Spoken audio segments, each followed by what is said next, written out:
Din, excite kong makita ulit yung ano niya. Kasi, I'm sure hanggang ngayon ganun pa rin siya. Yung sobrang mahal niya talaga yung trabaho niya. Yung dedication niya. Mas, parang nga minsan, dati, mas masaya pa siya sa taping kaysa nasa labas eh. Yung talagang yun yung outlet niya.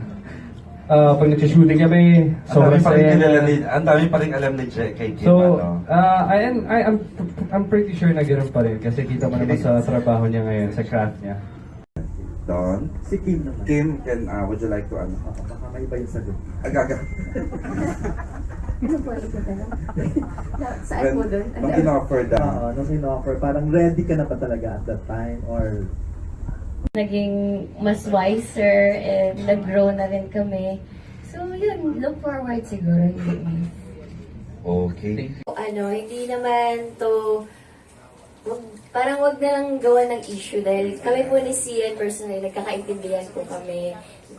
Nag-usap po kami na trabaho po ito and meron naman po siyang trabaho, yun nga, with Colleen. Correct. Tapos meron po ako ito. So, busy po si Colleen. Yun, wala naman po kaming issue. Talagang malawak po yung pagkakaintindihan namin dalawa. And sana ganoon din po yung mga Kim C fans. Dahil for like 6 years kaming magka-love team ni Sian. So parang utang namin sa kanila kung ano man po yung mga achievements na nakuha po namin. And then, yung mga awards namin together. And yun, masaya po kami sa suporta ng mga Kimsis, syempre. And sana, hiniling namin na supportahan nila kami individually ngayon. Tama.